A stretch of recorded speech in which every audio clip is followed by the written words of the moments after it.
Shri Education.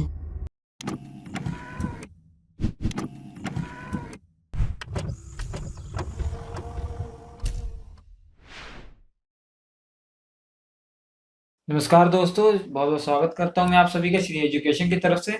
और मेरा नाम है रवि। तो दोस्तों, आज हम सिंधु नदी तंत्र के बारे में पढ़ेंगे। इंडस रिवर सिस्टम जिसको कहा जाता है। इसके पहले 2 वीडियो हमने अपलोड किए हैं जो कि हिमालयन रिवर थी, मतलब हिमालय से निकलने वाली नदियां। एक गंगा नदी तंत्र के बारे में पढ़ लिया, मतलब गंगा नदी तंत्र, गंगा नदी और उसकी जो सहायक नदियां हैं वो पूरे सिस्टम के बारे में पढ़ लिया, गंगा के बारे में। और ब्रह्मपुत्र के बारे में पढ़ लिया।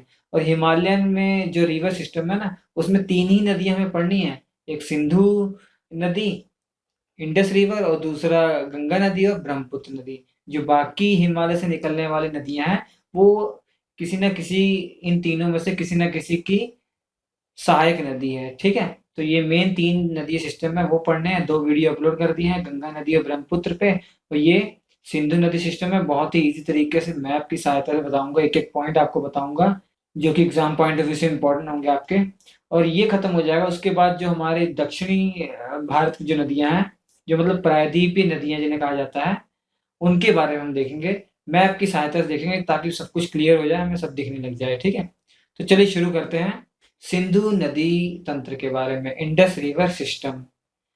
शुरू करने से पहले दोस्तों, आप जब इस डिस्क्रिप्शन में जाएंगे इस वीडियो के, वहां पे आपको एक लिंक मिलेगा फेसबुक का, उससे आप पेज को लाइक कर दीजिए ताकि जितने भी मैं क्वेश्चंस अपलोड करूं जो मैं यूट्यूब पे नहीं डाल सकता, छोटे छोटे क्वेश्चन जो इम्पोर्टेंट होते हैं, वो आपको उसका नोटिफिकेशन मिलता रहे और आप उससे अपडेट होते रहें, जो कि आने वाले एग्जाम में आपके लिए फायदेमंद हो सकते हैं। तो चलिए देखते हैं कौन सी नदी है ये सिंधु नदी तंत्र के बारे में।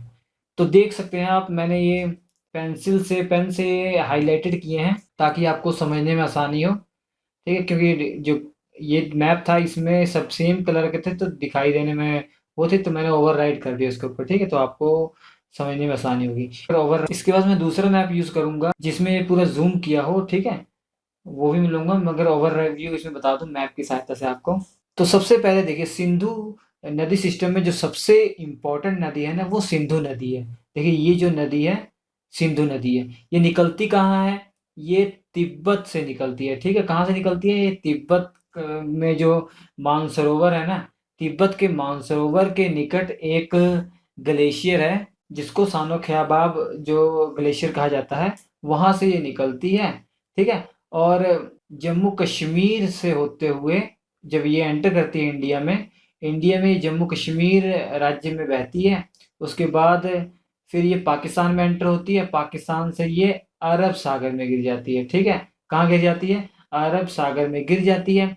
और यही नदी नहीं है, इस पूरे तंत्र में 5 इंपॉर्टेंट नदियां हैं जो इसकी सहायक नदियां हैं। ऐसे तो बहुत सारी सहायक नदियां आपको मिल जाएगी, मगर जो 5 बहुत इंपॉर्टेंट है जिनसे आपसे क्वेश्चन आते हैं वो है। तो मैं सीरियल वाइज आपको बताता हूँ, ऊपर से नीचे की तरफ। ठीक है, ये जो पहली आपको ये नदी दिख रही है, झेलम नदी है। कौन सी नदी है? झेलम, जो कि जम्मू कश्मीर से निकलती है। कहाँ से निकलती है? जम्मू कश्मीर से।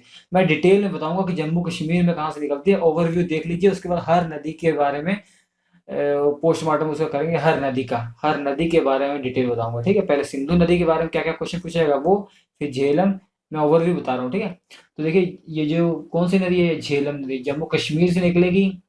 तो ये कहाँ पे मिलेगी? किस नदी से मिलेगी? चेनाब से मिलेगी, चेनाब नदी से। ठीक है, और जो चेनाब नदी है ये कहाँ से निकलती है? हिमाचल प्रदेश से निकलती है। कहाँ से? हिमाचल प्रदेश। तो ये चेनाब नदी हिमाचल प्रदेश से निकलती है, ये जाती है। तो ये जो फाइनल नदी आपको ये वाली दिख रही है, ये है सतलुज नदी। ठीक है, सतलुज नदी। तो अभी हमने झेलम के बारे में देख लिया, चिनाब के बारे में देख लिया। अब चिनाब नदी में झेलम मिल गई, उसके बाद रावी नदी जो है वो हिमाचल प्रदेश से निकलती है। वो पहुंच जाती है यहाँ पे पाकिस्तान में, और मिलती है किससे? चेनाब नदी से मिल जाती है। ठीक है, तो आपको यही कंफ्यूजन नहीं रखना है और यही समझना है, इसलिए मैंने मैप का सहायता से यूज किया, क्योंकि मैं इन चीजों को अगर लिखता तो आपको समझ नहीं आती। यहाँ पर आप देख सकते हैं, तो चेनाब नदी में कौन मिलता है? झेलम मिल गई है और रावी मिल गई है। अब चेनाब नदी आ रही है। तो उसके बाद देखिए, यहाँ पे एक नदी है, ये छोटी सी नदी, यहाँ पे थोड़ी दूर के लिए, व्यास नदी। जो इंडिया में ही निकलती है और इंडिया में ही रह जाती है, ठीक है। बाकी सब नदियां आप देख रहे होंगे पाकिस्तान में भी जाती है, मगर जो व्यास नदी है ना, ये निकलती है हिमाचल प्रदेश से और पंजाब में ये मिल जाती है किससे? ये जो बड़ी नदी आप देख रहे हैं ना, ये यहाँ से आ रही है। ये भी मानसरोवर के निकट एक जो हिमनद है, राक्सताल जो ग्लेशियर है, वहां से निकलती है, तिब्बत में से। इसे कौन सी नदी कहा जाता है? इसे सतलुज नदी कहा जाता है। सतलुज नदी आ रही है, हिमाचल प्रदेश में एंटर करती है। याद रखिए, हिमाचल प्रदेश में, जबकि ये जम्मू कश्मीर में एंटर कर रही थी। हिमाचल प्रदेश में एंटर करती है और इसको पंजाब में एक नदी मिलती है व्यास, और व्यास इसके साथ जाती रहती है। उधर हमने आपको बता दिया कि जो चेनाब है वो झेलम और रावी से मिल चुकी है, और चेनाब और जो सतलुज नदी है पाकिस्तान में आके मिल जाती हैं। और जो फाइनल नदी बनती है, जो कि 5 नदियों का सिस्टम है, इस नदी को पंचनद कहा जाता है। थोड़ी दूर के लिए हम कह देते हैं पंचनद, क्योंकि 5 नदियां हैं ना, तो पंचनद कह देते हैं। तो ये जो पंचनद था ना, पहले पंजाब में था, ठीक है। ये पहले कहाँ था? पंजाब में था, क्योंकि आजादी से पहले ये पंजाब वाला था। ये पांचों नदियां जो थी पंजाब में थी, इसलिए उसका नाम पंजाब पड़ा था। पंज प्लस आब, आब मतलब नदियां, ठीक है। पंज प्लस आब, 5 नदियों का क्षेत्र है। तो पंजाब का नाम पहले से है, इसलिए पंजाब कहा जाता है, मगर उसका जो हकीकत नाम था 5 नदियों का नाम बना हुआ था, ठीक है। तो ये जो पंचनद नदी है, जो कि पांचों नदियों का संगम है, ये जाके फाइनली मिलती है सिंधु नदी में। याद रखिएगा, जो इसकी मेन सहायक नदियां हैं, ये डायरेक्टली सिंधु नदी में नहीं मिलती है। सिंधु नदी में कैसे कैसे मिलते हैं, मैंने आपको समझा दिया है। तो आपको याद करना, सीरियल वाइज याद करना है। उत्तर से दक्षिण की तरफ, उत्तर से दक्षिण की तरफ ये जो 5 नदियां हैं, ये इस डायरेक्शन में जो सिंधु नदी बह रही है, इसका दायां और ये बायां, ये बाएं हिस्से पे मिलती है। बाईं तरफ से ये पांचों नदियां जो है इंपॉर्टेंट सहायक नदियां, और भी नदियां हैं, मैं आज दूसरे मैप में दिखाऊंगा आपको, मगर यही आपसे पूछी जाती है इन 5 नदियों के बारे में। तो आपको सीरियल वाइज याद करना है। ये पहली कौन सी है? झेलम नदी। पहली कौन सी है? झेलम। और उसके बाद दूसरी कौन सी है? चेनाब। और तीसरी कौन सी है? रावी। और चौथी यहाँ पे ब्यास। और पांचवी जो है सतलुज। तो क्या क्या है बोलिए? झेलम, चिनाब, रावी, व्यास, सतलुज, ठीक है। झेलम, झेलम, चिनाब, रावी, व्यास, सतलुज। झेलम, चिनाब, रावी, व्यास, सतलुज, रट लीजिए। ये 5 नदियां हैं, सीरियल वाइज रट लीजिए, ठीक है। वो जाके मिल जाती है सिंधु नदी पे। तो ये नदियों का पूरा तंत्र है, इन्हीं के बारे में हमको पढ़ना था। मैंने इस मैप की सहायता से आपको ओवरव्यू दिखाया कि ये नदियां कैसे कैसे मिलती हैं, ठीक है। कौन किसकी सहायक नदी आपको मालूम पड़ गया। तो चिनाब की सहायक नदी कौन सी है? झेलम और रावी जो है चिनाब की सहायक नदी है। सतलुज की सहायक नदी कौन सी है? चिनाब जो है सतलुज की सहायक नदी है, और व्यास जो है सतलुज की सहायक नदी है। ऐसे से मिलती हैं, ठीक है। अब हम सीरियल वाइज देखते हैं। सीरियल वाइज देखिए, क्या क्या पॉइंट आपको मालूम होने चाहिए। इन इन जो पूरी नदी तंत्र में, सिंधु नदी तंत्र में, 2 नदियां जो है वो तिब्बत से आती हैं। कौन कौन सी? सिंधु नदी और सतलुज नदी। सिंधु नदी और सतलुज नदी दोनों ही जो है मानसरोवर निकलती है, मानसरोवर। ये और जो ग्लेशियर इनके अलग अलग है, ठीक है। पहले का ग्लेशियर हमने आपको बता दिया, सानो ख्वाबाब, और दूसरे का ग्लेशियर जो है राक्सताल, ठीक है। दूसरे का क्या है? राक्सताल, ये हो गया। और जो तीसरी नदी है, ये देखिए, ये झेलम नदी है। ये जो निकलती है, याद रखिए, ये जम्मू कश्मीर से निकलती है। और कहाँ से निकलती है? बेरीनाग के समीप निकलती है, ठीक है। बेरीनाग के समीप शेषनाग से निकलती है, ठीक है। तो झेलम क्या है? जम्मू कश्मीर में बेरीनाग के समीप जो है शेषनाग से निकलती है। ये झेलम के बारे में आपको मालूम पड़ गया। उसके बाद बारी आती है चेनाब की। चेनाब, रावी, व्यास, ये 3 नदियां जो है, चेनाब, रावी, व्यास, ये जो 3 नदियां हैं, ये निकलती हैं हिमाचल प्रदेश से। याद रखिए, केवल एक नदी है जिसका उद्गम स्थान जो है जम्मू कश्मीर में है, इन पांचों छठों नदियों में, इन पूरे तंत्र में जो हमने बताई है 6 नदी टोटल, उनमें से केवल जो झेलम है, ये है जम्मू कश्मीर से निकलती है। और बाकी जो 3 नदियां हैं, ये हिमाचल प्रदेश से निकलती हैं, ठीक है। बाकी 2 हमने बता दिया आपको, तिब्बत से निकलती हैं। और बात करेंगे चिनाब की। चिनाब जो है हिमाचल प्रदेश में बारालाचला दर्रा जो है, बारालाचला दर्रा उसके समीप से निकलती है, ठीक है। बारालाचला दर्रा जो है, वो है दर्रा कहाँ पे है? हिमाचल प्रदेश में, वहां उसके समीप से निकलती है। उसके बाद बारी आती है किसकी, रावी नदी की। रावी नदी भी हिमाचल प्रदेश से निकलती है। हिमाचल प्रदेश में कांगड़ा एक जिला है, कांगड़ा नाम का जिला है, उसके नजदीक एक रोहतांग दर्रा है ना, और रोहतांग दर्रे के समीप से निकलती है कांगड़ा जिले से, ठीक है।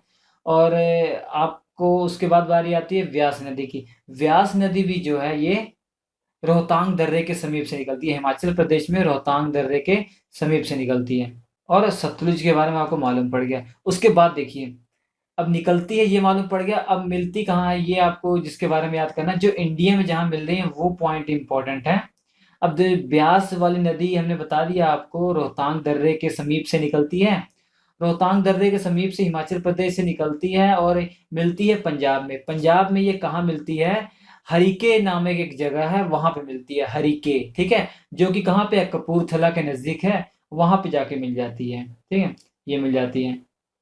और ये सभी नदियां जो है, ये जो पांचों नदियां हैं मिलती हैं कहाँ पे, क्या कहते हैं, पाकिस्तान में मिलती है। ये कहाँ पे मिलती है, ये पॉइंट हमें याद करना है, ये वाला पॉइंट जो है ये इंपॉर्टेंट है, ये वाला पॉइंट। ये जो है मिठानकोट है, ठीक है, मिठानकोट के समीप यहाँ पे मिल जाती हैं, ठीक है। ये तो आपको मालूम पड़ गया जितनी भी नदियां थी उनके उद्गम स्थान कहाँ कहाँ हैं, ये आपको इम्पोर्टेंट है, ये याद करने हैं, ठीक है।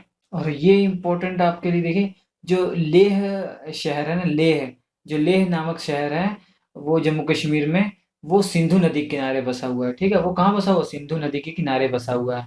और ये लद्दाख और जास्कर की जो पहाड़ियां हैं इनके बीच से गुजरती है। जास्कर और जो लद्दाख की जो दोनों पहाड़ियां हैं ना, पर्वत श्रेणियां हैं, तो उनके बीच से होकर गुजरती है ये सिंधु नदी, ठीक है। और झेलम नदी याद रखिए, ये जो थोड़ा सा है ना, यहाँ से यहाँ तक, ये इंडिया पाकिस्तान का जो बॉर्डर है वहां से थोड़ी दूर बहती है, थोड़ी दूर, मतलब ये बॉर्डर का एक तरीके से काम करती है, ठीक है। थोड़ी दूर जो है बॉर्डर, इंडिया पाकिस्तान के बॉर्डर पर बहती है ये। और श्रीनगर जो है, ये पूछा जाता है, श्रीनगर जो है वो कहाँ पे है, वो झेलम नदी के किनारे बसा हुआ है। श्रीनगर जो है वो झेलम नदी के किनारे बसा हुआ है। या देखिए, जो केवल यही एक नदी है झेलम नदी की जो है, यहाँ पे समतल, यहाँ पे कश्मीर घाटी है जो कि समतल मैदान है, वहां से होकर गुजरती है। और वहां पे ये नदी जो है सांप की तरह बहती है, सांप की तरह बहती है, ठीक है। क्योंकि बाकी पूरा पहाड़ी इलाका है, तो पहाड़ी पे आप जानते होंगे ऊपर से जब नीचे नदी आती है, बहती है, तो तेजी से बहती है, तो सीधी रेखा में बहती है, ठीक है। क्योंकि उसके पास काइनेटिक एनर्जी बहुत ज़्यादा होती है, गतिज ऊर्जा जो होती है बहुत ज़्यादा होती है, उसकी जो वेलोसिटी होती है बहुत ज़्यादा होती है। मगर जब समतल पे आती है उसके पास काइनेटिक एनर्जी कम हो जाती है, और जो पानी है उसके पास काइनेटिक एनर्जी कम होने की वजह से कहीं कहीं जैसे देखिए रास्ता नहीं मिल पाता, तो जहाँ कमजोर होती है उसको चीरते हुए जाती है। स्टार्टिंग में जब इसका उद्गम स्थान हुआ होगा तब की बात मैं कर रहा हूँ। तो ये सांप की तरह कुछ दूर तक बहती है कश्मीर घाटी में, ठीक है, क्योंकि समतल मैदान होने के कारण। और सतलुज नदी के बारे में याद रखिए, सतलुज नदी हमने आपको बता दिया राक्सताल से निकलती है। राक्सताल जो हिमनद है मानसरोवर के नजदीक ही, तिब्बत से वो निकलती है। इंडिया में कहाँ एंटर करती है, हिमाचल प्रदेश में एंटर करती है। यहाँ पे एक पासेस है शिवकिल्ला दर्रा, शिवकिल्ला पासेस है। हिंदी में दर्रा कहा जाता है, इंग्लिश में पासेस कहा जाता है। इसका भी मैंने एक वीडियो बनाया हुआ है, माउंटेन दर्रे, मतलब भारत के जो भी दर्रे हैं, जितने भी दर्रे हैं, जितने भी पासेस हैं, सबको याद करने की ट्रिक बताई हुई है, उस एक ही वीडियो में आपको सब मिल जाएगा। तो वो जीके ट्रिक एक फोल्डर होगा, वहां पे आपको मिलेगा, ठीक है। तो ये जो है शिवकिल्ला दर्रा है, उसके समीप से ये इंडिया में एंटर करती है। और किस स्टेट में एंटर करती है, हिमाचल प्रदेश में एंटर करती है। और सतलुज नदी आप जानेंगे, ये बाकी जो चार नदियां हैं, ब्यास, रावी, चेनाब और झेलम, इन चारों नदियों का जो जल है ये लेकर जाती है सिंधु नदी में, ठीक है। यही इन चारों नदियों का यहाँ पे जल ले लेती है, उसके बाद ये लेकर जाती है, ठीक है। तो ये सब बातें आपको बहुत इंपॉर्टेंट याद रखनी है। होप आपको पूरा क्लियर हो गया होगा। अब मैं दूसरा मैप लेता हूँ जिसकी सहायता से आपको मैं जो कुछ और नदियां हैं, सहायक नदियां हैं इसकी, और भी सहायक नदियां, छोटी छोटी नदियां हैं सिंधु नदी की, वो इंपॉर्टेंट नहीं है मगर वो मैं बता देता हूँ आपके लिए, जानकारी के लिए। तो वो देख लेते हैं, वो दूसरे मैप में देखेंगे। ये मैप देखिएगा, ये मैप थोड़ा सही नहीं है, नहीं तो इसी में सब कुछ, ये जूम था इसलिए अच्छा नहीं लग रहा मुझे, क्योंकि देखिए ये जो मेन इसका वो है, ये बना नहीं है उसमें। जो पीओके एरिया है ना, पाक अधिकृत एरिया है, वो इसमें नहीं बनाया गया है। और इसमें इंफॉर्मेशन बहुत सारी थी, इसलिए मैंने ये मैप लिया है, और मुझे मैप दूसरा नहीं मिला जिसमें इतनी सारी इन्फॉर्मेशन हो। तो उसके लिए मैं सॉरी कहना चाहता हूँ आप सभी को। तो हमने आपको बताया ये कौन सी नदी है, हमारी सिंधु नदी है, ठीक है, सिंधु नदी है। अब देखिए सिंधु नदी हमने ये बताया, अब देखिए यहाँ पे आपको एक नदी मिल रही है श्योक नदी। तो जो श्योक नदी है ये भी एक इसकी कौन सी नदी है, एक सहायक नदी है। यहाँ पे आपको मिल रही है गिलगित नदी, वो भी इसकी एक सहायक नदी है। और यहाँ पे देखिए ये तो हमारा सिंधु नदी यही है ना। और यहाँ पे देखिए आपको काबुल नदी दिख रही है, काबुल नदी, ये भी इसकी सहायक नदी है। ये इंपॉर्टेंट नहीं है, मैं वैसे ही बता दे रहा हूँ आपको, ठीक है। काबुल नदी जो भी ये भी यहाँ से मिल रही है। तो ये सब सहायक नदियाँ छोड़िए, जो हमारी 5 मेन नदियाँ हैं, सतलुज, रावी, चेनाब, झेलम, व्यास और सिंधु नदी, ये जो 6 नदियों का तंत्र है ये याद रखिए, इनके बारे में आपको सारी इन्फॉर्मेशन मालूम होनी चाहिए। और आपको ये भी मालूम होना चाहिए कि इन नदियों को लेकर 1960 में एक समझौता हुआ था भारत और पाकिस्तान के बीच में, जिसको इंडस रिवर समझौता कहा जाता है, सिंधु जल समझौता जिसे कहा जाता है। ये 1960 में हुआ था। इसके अंतर्गत क्या था, इस समझौते के अंदर क्या था, जो नीचे वाली 3 नदियां हैं, सतलुज, रावी और व्यास, सतलुज, रावी, व्यास जो 3 नदियां हैं, इनके लिए एक अलग समझौता था। बाकी जो ऊपर की 3 नदियां हैं, झेलम और आपका कहाँ गया, चेनाब, और ये झेलम और ये जो सिंधु नदी है, इन तीनों के लिए एक अलग समझौता था। इन जो तीनों ऊपर वाली नदियों का है, इन तीनों का जो जल है, भारत ना वो 20% यूज कर सकता है, केवल 20% जो है वो यूज कर सकता है। मतलब 80% जो है वो कौन करेगा, पाकिस्तान। मगर जो 3 नदियां नीचे वाली हैं, सतलुज, रावी और व्यास, इन तीनों का 80% जो है भारत जो है इसका यूज कर सकता है। इन सब का 80% यूज मतलब जिस किसी भी तरीके से यूज करे, खेती में यूज करे, ये वो, ठीक है। ये 20% जो है इसका यूज कर सकता है, 80% ये कर सकता है, ठीक है। और जो ये 20% यूज करेगा ना ऊपर वाली नदियों का, इनका जो नदी है, इन नदियों को डाइवर्ट नहीं कर सकता है इंडिया, जो है इन नदियों का रास्ते को बदल नहीं सकता, ठीक है। बाकी ये 3 नदियां जो हैं, ये इन नदियों के रास्ते को भी इंडिया जो है डाइवर्ट करके फिर वापस, जैसे यहाँ पे व्यास नदी है ना, तो व्यास नदी को यहाँ से किसी तरीके से अगर चाहे भारत कहीं और ले जाए और फिर वहीं छोड़ दें, जैसे बिजली पैदा करने, कुछ भी करना हो, इसमें उसका अधिकार है। मगर ये तीनों नदियों पर उसका अधिकार बिल्कुल नहीं है, ठीक है।